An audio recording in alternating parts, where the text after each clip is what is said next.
প্রাথমিক বিদ্যালয়ে সহকারী শিক্ষক পদে চাকরিতে যোগদানের দাবিতে এবার অবস্থান কর্মসূচি পালন করছেন নিয়োগ বাতিল হওয়া প্রার্থীরা। সকালে জাতীয় প্রেস ক্লাবের সামনে জড়ো হন 200 জনের বেশি।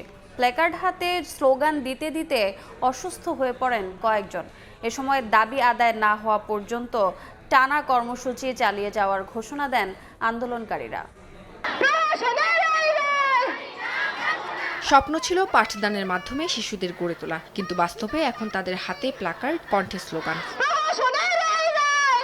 এই আন্দোলন প্রাথমিক বিদ্যালয়ে চাকরির জন্য সুপারিশপ্রাপ্ত সহকারী শিক্ষক পদে নিয়োগ বাতিল হওয়া প্রার্থীদের। হাইকোর্ট থেকে চাকরির সুপারিশ বাতিল করার পর থেকে 3 দিন ধরে আন্দোলনে তারা। 1 মাস আগে আমাদের নিয়ম অনুযায়ী চাকরি ছেড়ে দিতে হয়, তো পূর্বে চাকরিটা আমি 1 মাস আগে ছেড়ে দিয়েছি। কেন আমাদেরকে এই বৈষম্যমূলক আমাদের সাথে একটা অন্যায় করা হলো? আমাদের মূল দাবি অবিলম্বে এই রায় প্রত্যাহার করে আমাদের যে যোগদানপত্রটার কথা ছিল, আমাদের সাথে কমিটেড ছিল, সেই কমিটমেন্টটা যেন তারা অক্ষুণ্ণ রাখে।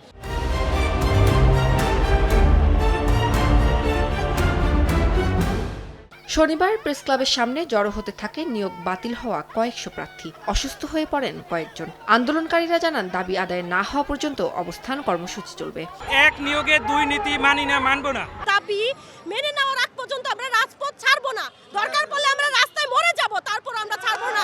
পরে প্রেস ক্লাব থেকে শহীদ মিনার পর্যন্ত পদযাত্রা করেন আন্দোলনকারীরা। বৃহস্পতিবার সরকারি প্রাথমিক বিদ্যালয়ে সহকারী শিক্ষক পদে তৃতীয় ধাপে ঢাকা ও চট্টগ্রাম বিভাগে উত্তীর্ণ 6531 জনের নিয়োগ বাতিলের রায় দেন হাইকোর্ট। উম্মে হানি, সময় সংবাদ, ঢাকা।